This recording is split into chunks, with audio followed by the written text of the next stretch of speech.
entitled Updating the Trigger Warning in Contentious Times, and we're all looking forward to learning from your expertise this afternoon. Well, so thank you. Thank you ever so much, and thank everybody for coming to this important session. And I think what's best to do is I'm going to lay out a research argument that is in favor of trigger warnings. And then after we do this presentation, I hope we can have some questions and discussion.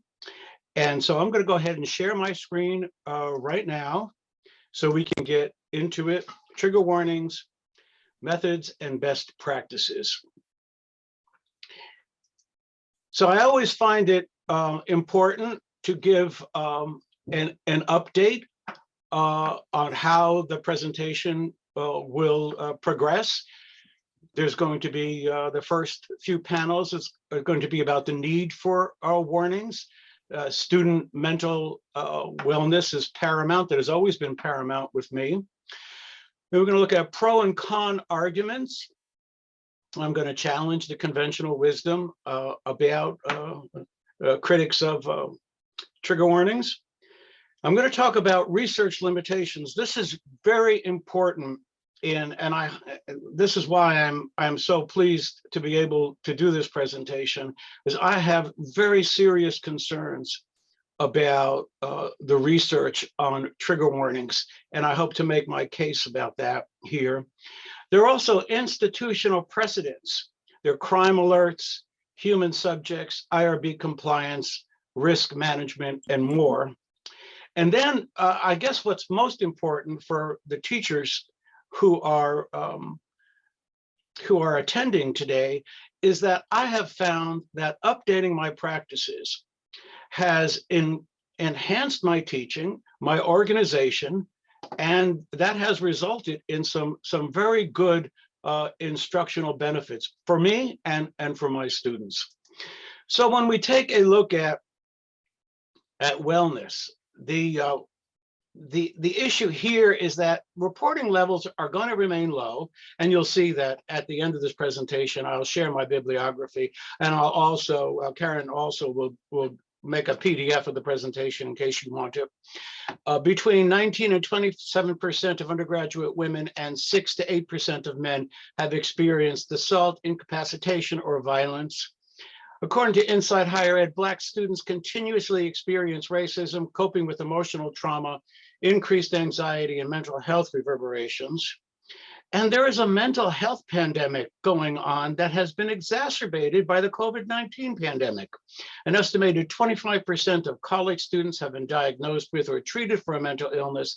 And this is just an alarming report.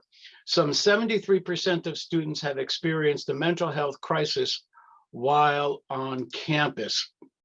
And it's not only the students that we have to be concerned about.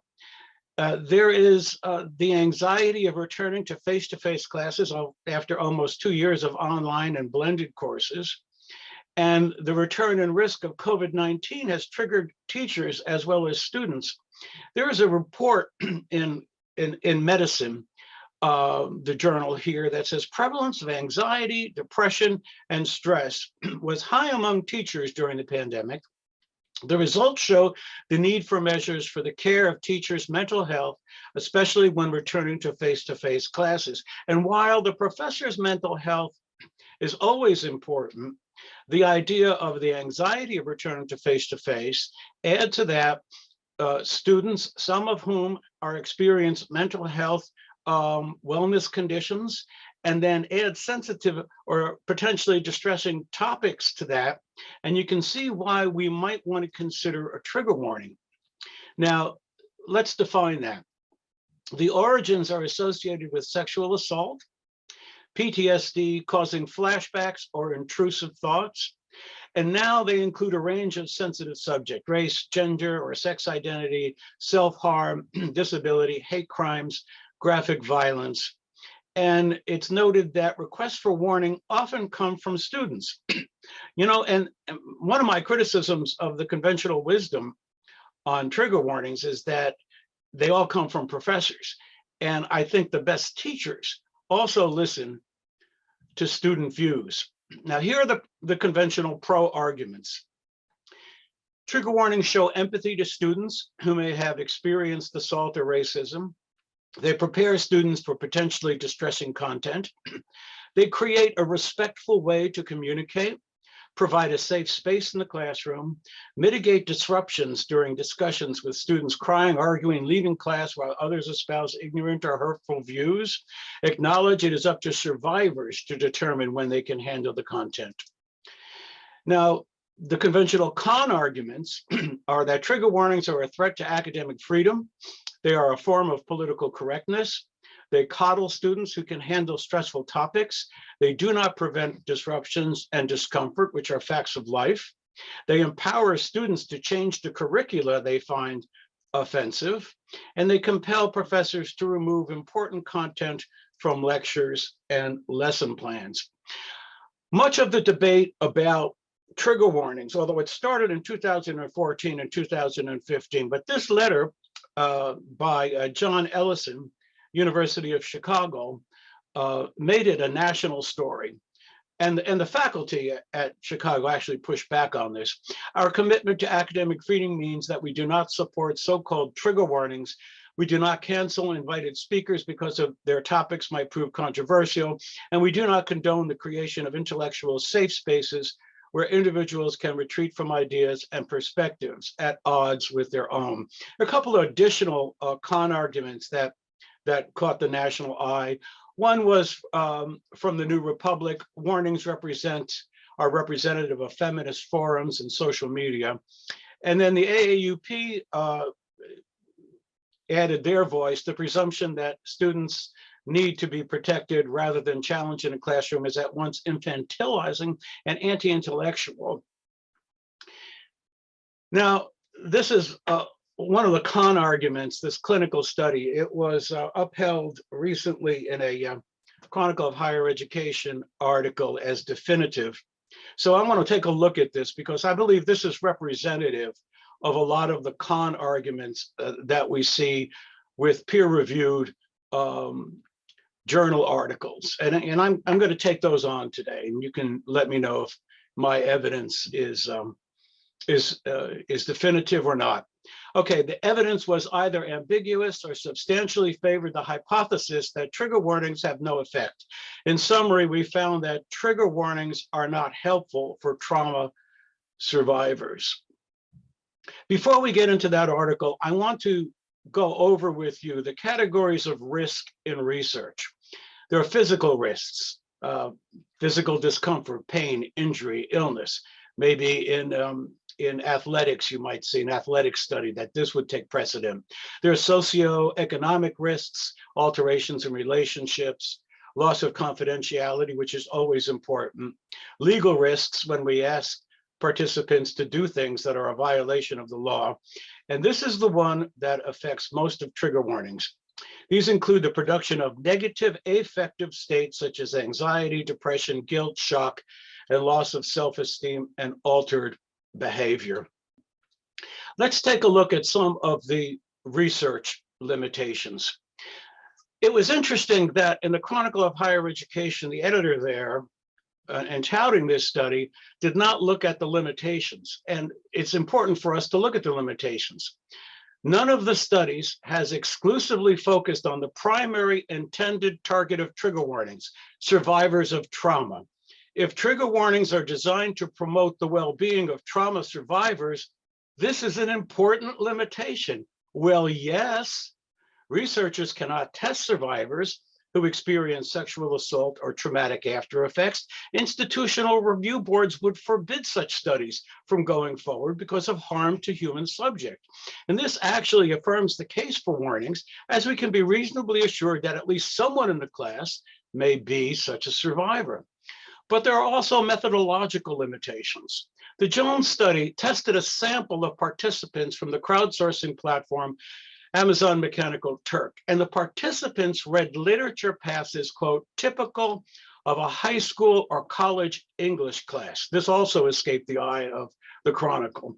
These included no disturbing content, description from Melville's Moby Dick, mildly distressing themes of violence or harm with no graphic details, a battle scene from Flags of Our Fathers, or markedly distressing graphic scenes of violence from Dostoevsky's Crime and Punishment. Well, how does that methodology compare with some of the things that I do and other professors do? We cover racism, and I'll show you a few of my lectures in the George Floyd murder or sexual assault in the Larry Nassar case. And there are hundreds of professors now who use high-tech, augmented or virtual reality. We're not reading literature out of a book, and instructors have to respect the power of technology. I'm not going to show you this. You can get it on YouTube. But for instance, I can't control or censor or Zoom guests. And here is a particularly important, I'm not going to show you all of this, but just a little bit of the types of topics that we discuss.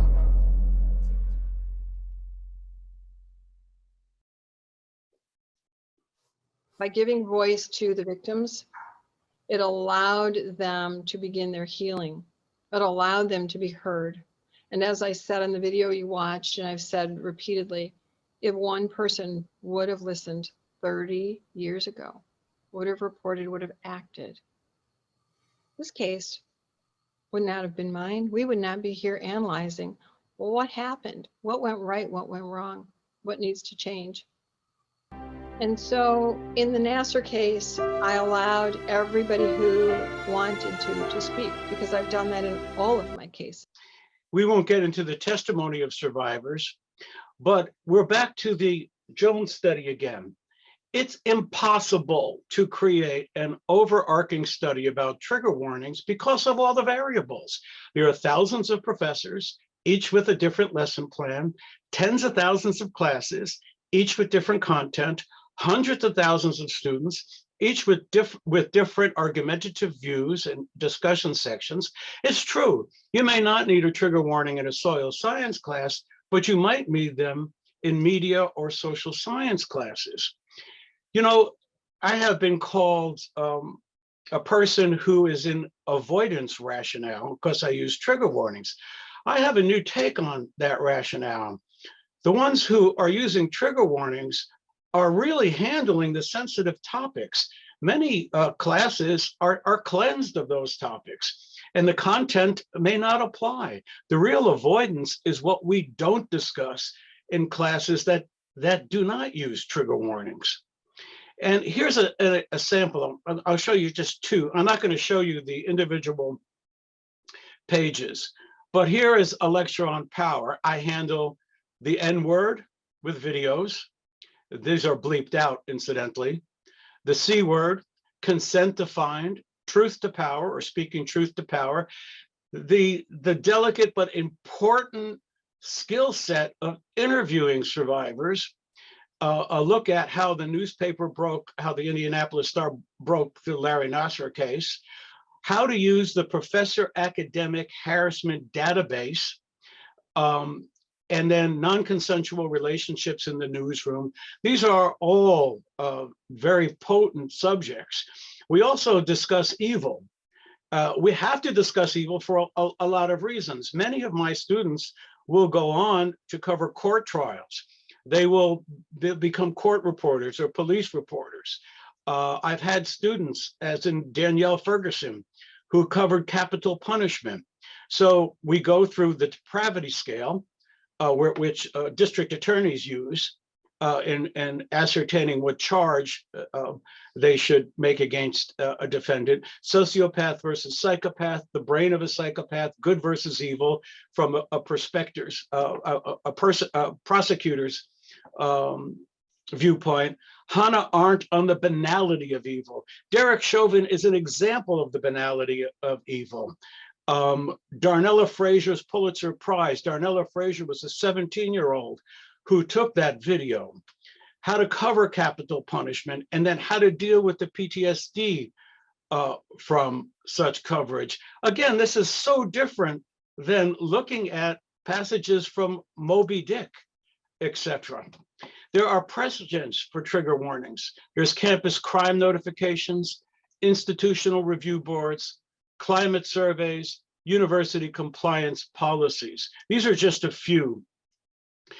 Now, crime alerts all over the country, and Chief Newton knows that I've been interested in this. There's no data bank of crime alerts, but the ones I've been able to access online typically lead with the Gene Cleary Disclosure Campus Security Policy Act, as this one does here. And this is important. The Cleary Act is important. We have no trigger warning here. We have some good information down here, but no trigger warning. Iowa State University is to be applauded, and the Department of Public Safety in particular. The first line of a crime alert is in fact, or in effect, a trigger warning. This notification serves as a crime warning regarding a sexual assault that occurred on Iowa State University property. Any recipients of this notice who have been a prior victim of sexual misconduct or assault should be aware the following message could evoke an emotional response. Then we have IRB policy here, and I've included in the bibliography, if you want to take a look at all my sources, the rights, well-being, and safety of human subjects in research are protected. Now, climate surveys carry warnings, and this is very interesting because in 2015, 14, 15, and 16, when there was a lot of national criticism of trigger warnings, this appeared in Inside Higher Ed. It was that the climate survey that the AAU campus climate survey that we do each year, and we do it here at Iowa State University, they said that they had to ask these questions and the recipients should just, courage up and answer them. By 2019, they had informed consent, noting that the 2015 campus survey came under criticism and updated it now with a trigger warning. Warnings mitigate conflicts. Professors are put on notice for so many different things. The N-word, even when the term appears in a poem or text, Nazi parody in the 1964 film Othello, in which Laurence Olivier appears in blackface. Now, the latter case is discussed in the Chronicle when professors offend students. And it was noted that there was no advance warning or context to prepare students. And that triggers the fight or flight in PTSD people. Warnings mitigate against or help circumvent crises. That's a practical reason, but profs can use other tools to ensure that content remains challenging. So this is why I wrote updating the trigger warning. I wasn't advocating that everyone use trigger warnings. My main focus here was people who use trigger warnings need to update it for a lot of reasons, which we'll discuss right now. If you just give a warning in class, in the middle of class, say, oh, the following video I'm going to show you, I'll give you a trigger warning. Well, then a survivor has only two options: to remain seated or to leave, indirectly self-identifying. The only option for survivors is to miss class.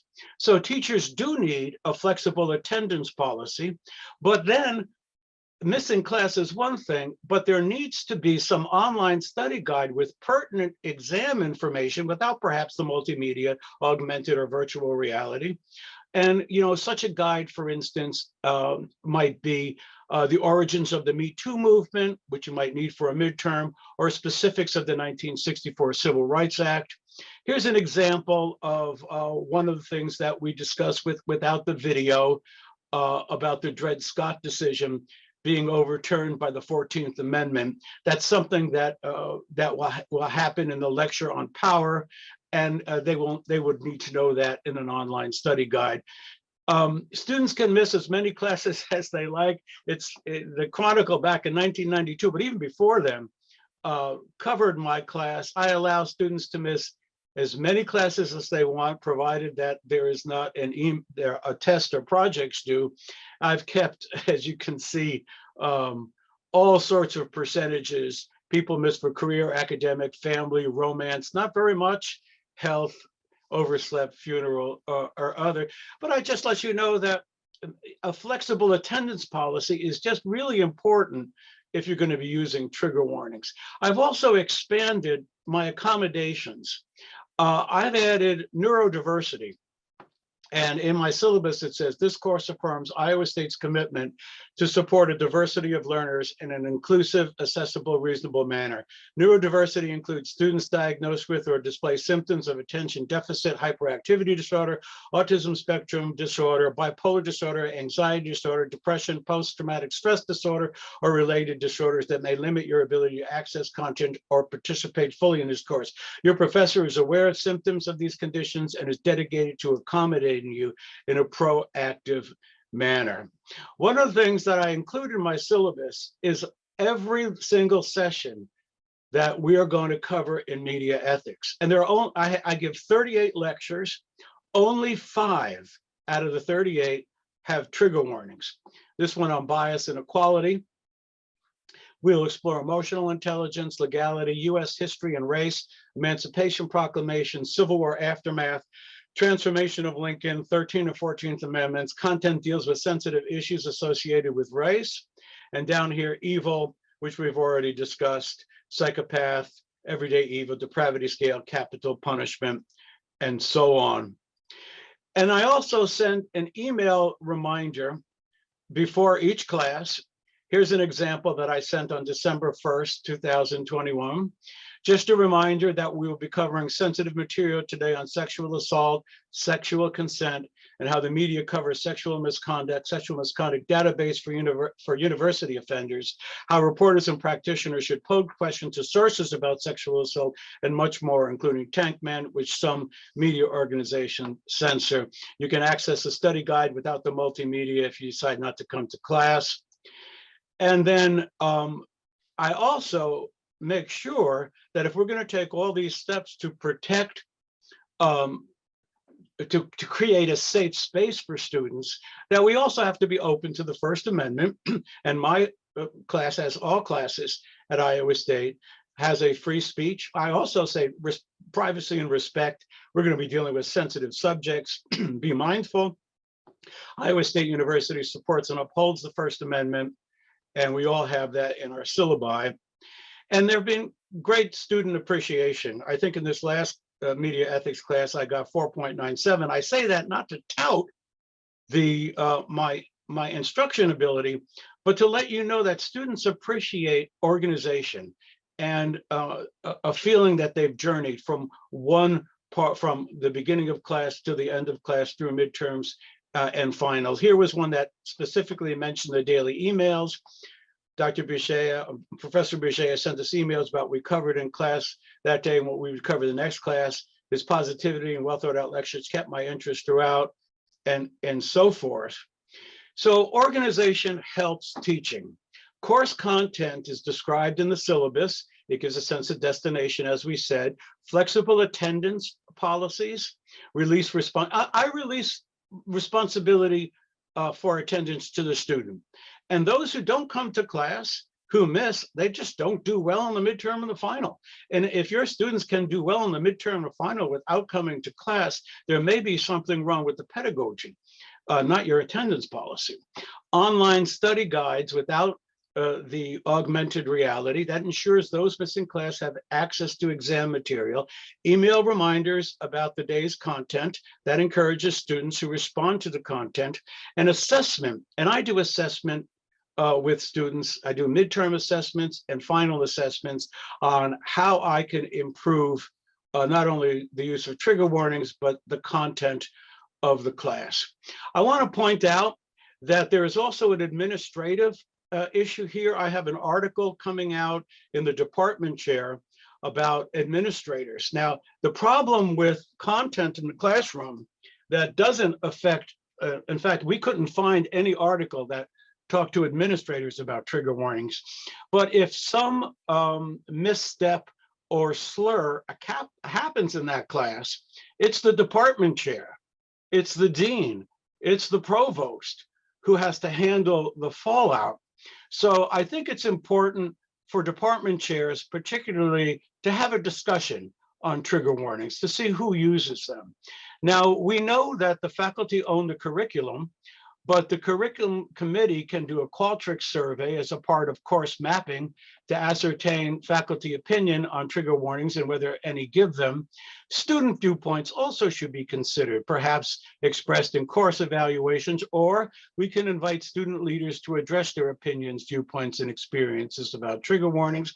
And chairs can work with teaching and learning centers to see if webinars have been given on the topic or if there are any interest. And I want to point out, for those who are attending this webinar, that there are resources on campus. There's CELT, Creating an Inclusive Classroom.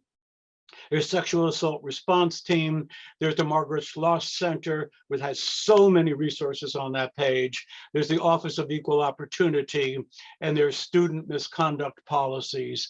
And then finally, and you can get a PDF of this presentation, I wanted to let you know that what we have, that I actually researched as much of this as possible before giving my own opinions and my own practices.